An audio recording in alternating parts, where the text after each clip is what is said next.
Guys, welcome back to my channel. तो आज मैं फाइनली आप लोगों के पास रोमांटिक आर्टिस्ट का न्यू पार्ट लेके आई हूँ, क्योंकि आप लोगों ने बहुत ज़्यादा रिक्वेस्ट की है। लाइक इतने ज़्यादा कमेंट्स आ रहे थे और अभी तक आते हैं कि आप आगे वाले पार्ट्स क्यों नहीं एक्सप्लेन करती। एक्चुअली मैंने यूट्यूब छोड़ ही दिया था किसी रीज़न्स की वजह से, but now I am back. तो चले मैं आप लोगों को नेक्स्ट पार्ट एक्सप्लेन कर लेती हूँ। तो जैसे कि हमने लास्ट पार्ट देखा था, उसमें शियाची चैंग यानी वाइट गगर चैंगशिंग को छोड़ने आता है उसके घर तक, क्योंकि वो बहुत ज़्यादा ड्रंक था। जब उसे पता चलता है कि वो वाइट गगा उसकी बिल्डिंग में नहीं रहता, यानी वो डॉर्मेट्री में नहीं रहता, तो उसे बहुत हैरानी होती है। वो बोलता है तुम सिर्फ मुझे छोड़ने के लिए यहाँ तक आए हो? तो वो वाइट गगा बोलता है हाँ। तो शैनशिंग बहुत ज़्यादा रेड हो जाता है, यानी उसकी पूरी चीक्स रेड हो जाती है और उसे बहुत ज़्यादा नर्वस फील होता है। वो जल्दी से उसे बाय करके निकलने ही वाला था, तो वो अचानक से पीछे मुड़ता है और उसको बोलता है मुझे तुम्हें कुछ देना है। तो वाइट गगा निकलने ही वाला था, तो वो उसकी आवाज़ सुन के वहीं रुक जाता है। शैनशिंग अपने हाथ में से कुछ निकाल के वाइट गगा के हाथ में देके उसका हाथ बंद कर देता है और वहाँ से फ़ौरन भाग जाता है। वो वाइट गगा वहीं स्टन होता है, उसे समझ नहीं आ रहा था कि आखिर ये क्या हो रहा है। और उसके बाद जब वो अपने हाथ खोलता है, वहाँ पे देखता है उसमें से एक ट्रॉफी होती है। वो देख के उस वाइट गगा के फेस पे स्माइल आ जाती है और फिर वो भी वहाँ से निकल जाता है। जैसे ही दूसरे दिन चैंगशिंग अपनी क्लास में आता है और अपने कैनवस से ऊपर से कपड़ा हटा लेता है, वो देखता है उसकी पेंटिंग पूरी ख़राब हो चुकी थी, यानी उसके कैनवस को किसने फाड़ दिया था। वो देख के वो बहुत ज़्यादा घबरा जाता है। उसका एक क्लास फेलो आके उससे पूछता है क्या हुआ, ये किसने किया तुम्हारी पेंटिंग को? तो शैनशिंग बोलता है मुझे नहीं पता, ये कल तक तो बिल्कुल ठीक थी। तो उसका फ्रेंड वहाँ पे चीखता है और भाग भाग के प्रोफेसर के पास जाता है और उसे बोलता है प्रोफेसर, चैंगशिंग की पेंटिंग किसी ने डिस्ट्रॉय कर दी है। तो वाइट गगा जब वो बात सुनता है, वो पीछे देखता है, वो बोलता है क्या हुआ।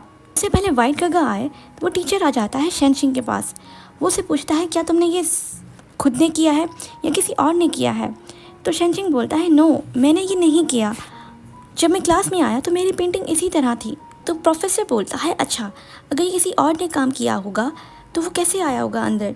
क्लासरूम तो हमेशा लॉक होती है। उसका क्लास फेलो दो से बोलता है कि इवन दो क्लास का डोर बंद होता है और लॉक होता है, पर सबको पता है कि आपने अपनी कीज कहाँ पे छुपाई हुई है। तो उसका प्रोफेसर लंबी सी सांस लेता है और शैनशिंग को बोलता है तुम ही बताओ अब मैं क्या करूं, तुम क्या करने वाले हो? ये पेंटिंग तो तुम्हें सबमिट करवानी है। तो शैनशिंग बहुत ज़्यादा परेशान होता है, वो बोलता है मुझे नहीं पता। तो उसी टाइम वाइट गगा शैनशिंग के पीछे खड़ा हो जाता है और बोलता है प्रोफेसर, क्या यहाँ पे कैमरास नहीं हैं?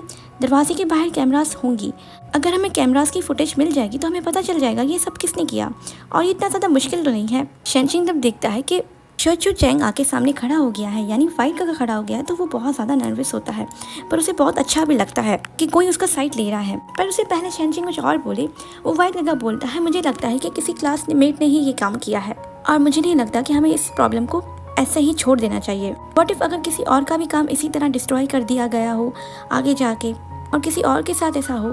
तो उसका टीचर बोलता है हाँ तुम सही कह रहे हो, मुझे लगता है कि हमें कुछ जल्दी से एक्शन लेना ही चाहिए। वाइट गगा इतना ज़्यादा लंबा होता है और वो चौचेंग के सामने से खड़ा हो जाता है। अचानक से वाइट गगा उसका हाथ पकड़ लेता है और उसे बोलता है चलो यहाँ से।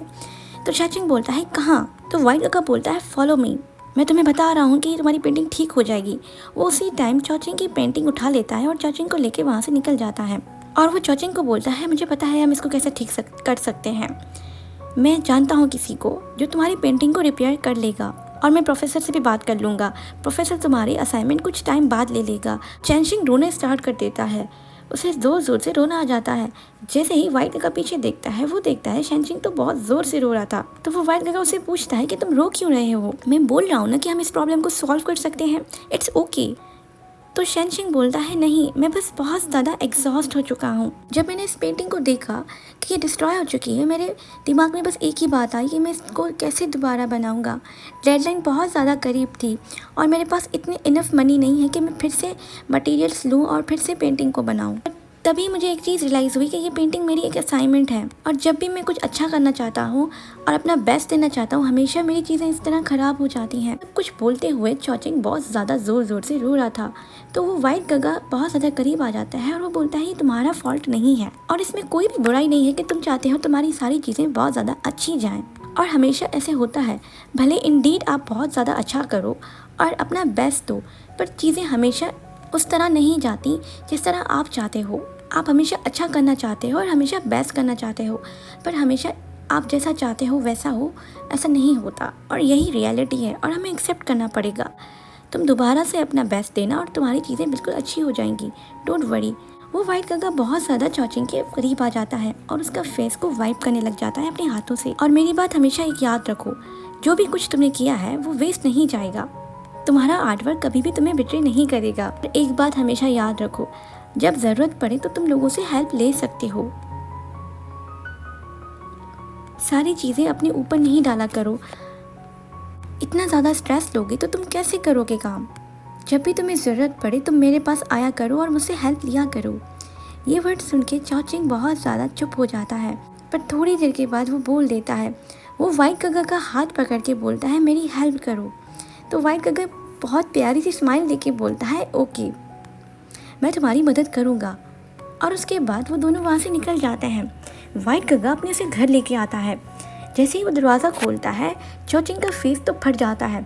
वो बोलता है, वाओ क्या ये तुम्हारा घर है, क्या ये तुम्हारा स्टूडियो है, क्या तुम यहाँ पे काम करते हो। वो एक बड़ा सा रूम था जिसमें हर एक चीज़ पड़ी हुई थी जो आर्टिस्ट की ज़रूरत की होती है, यानी सारे पेंट्स, पेन कलर्स, मटेरियल्स और ईजल्स पड़े हुए थे। तो वाइट गगा जैसे ही अंदर आता है वो अपने पीछे दरवाज़ा बंद करके उसे बोलता है, नहीं यहाँ मैं रहता नहीं हूँ, ये तो मेरा स्टूडियो है, मैं रहता कहीं और हूँ। वो सुन के चौचिंग का फेस तो फट जाता है और मन में यही सोचता है कि ये वाइट गगा कितना ज़्यादा रिच है। वाइट गगा इन सारी चीज़ों को इग्नोर करता है, वो आगे बढ़ता है। वो अपने मोबाइल में लगा हुआ था, वो किसी और को कॉल करे जा रहा था और वो चौचिंग को बोलता है, अपनी पेंटिंग इधर लाओ, मैं उसे कॉल कर रहा हूँ, तुम्हारी पेंटिंग वो सुबह यहाँ से लेके जाएगा और तुम्हारी पेंटिंग फिक्स कर देगा। तो चौचिंग बोलता है, ओके थैंक यू, तुमने आज मेरी बहुत ज़्यादा मदद की है, मैं तुम्हारी मदद करना चाहता हूँ, क्या मैं तुम्हारे लिए कुछ कर सकता हूँ। तो वाइट गगा उसे स्माइल करते हुए देखता है। चौचिंग बोलता है, मेरे पास इतनी ज़्यादा इनफ मनी तो नहीं है कि मैं तुम्हें कुछ लेके दूँ, बट मेरी एबिलिटीज़ बहुत अच्छी हैं, मैं तुम्हारे लिए कुछ भी कर सकता हूँ। तो वाइट गगा सोचने में लग जाता है। तो चौचिंग नर्वस हो जाता है। तो वाइट गगा बोलता है, ओके तुम मेरे लिए एक काम कर सकते हो, क्या तुम मेरे लिए एक पेंटिंग बना सकते हो। तो चौचिंग बोलता है, ओह। तो वाइट गगा बोलता है, क्या तुम्हें वो नहीं करना। तो चौचिंग बोलता है, नहीं मैं बहुत ज़्यादा एक्साइटेड हूँ, चलो करते हैं। तो वाइट गगा बोलता है, चलो फिर हम प्रिपेयर करते हैं चीज़ों को। वो अपने कोट वगैरह फेंक देता है नीचे। जैसे ही वो अपने कोट उतारता है चौचिंग की नज़रें उसके पास ही होती हैं। वो देखता है कि वो वाइट गगा अपनी शर्ट उतार के खड़ा हो गया है।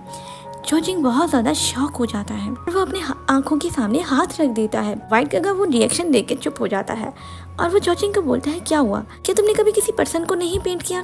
तो चौचिंग बोलता है, नहीं मैंने पेंट किया है। तो वाइट गगा बोलता है, क्या मैं अपने क्लोथ फिर से पहन लूँ। चौचिंग बोलता है, नहीं मैं करना चाहता हूँ, रुको मैं तुम्हें बनाऊँगा। तो वाइट गगा बोलता है, ओके मुझे पोज बताओ, मैं किस तरह बैठूँ। तो चौचिंग बोलता है, जैसे तुम्हें ठीक लगे।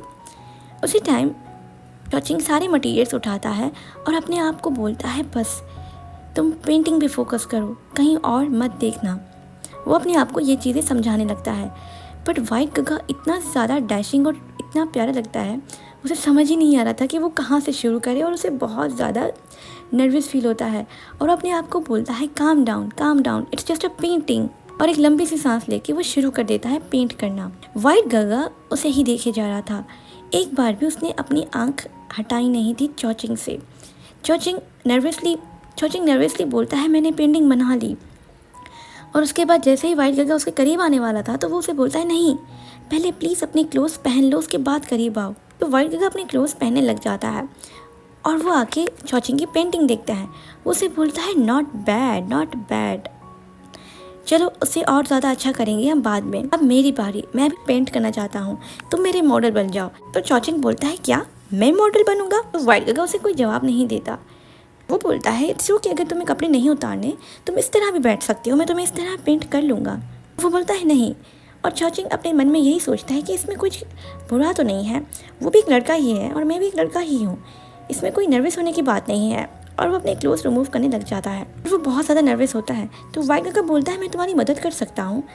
तो चौचिंग बोलता है, नहीं इसकी कोई ज़रूरत नहीं है। बट वाइट गगा ऑलरेडी उसकी शर्ट रिमूव करने लग जाता है। चौचिंग बहुत ज़्यादा नर्वस हो जाता है। वाइट गगा उसके फेस को पकड़ने लग जाता है। चौचिंग इमीडिएटली अपनी आईज बंद कर देता है। उसे लगता है शायद वाइट गगा उसे किस करने वाला है, बट और वो ऐसा ही करता है। और उसके बाद चौचिंग बोलता है, रुको तुम ये क्या कर रहे हो।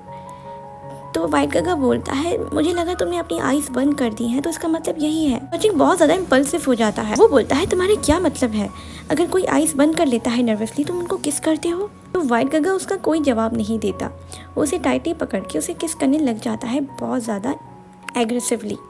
ओके गाइस, इस पार्ट को मैं यहीं एंड करती हूँ। आई होप आपको ये स्टोरी अच्छी लगी होगी। अगर आपको स्टोरी अच्छी लग रही है तो प्लीज़ कमेंट करके बताइएगा। मिलते हैं अगली वीडियो में, बाय बाय।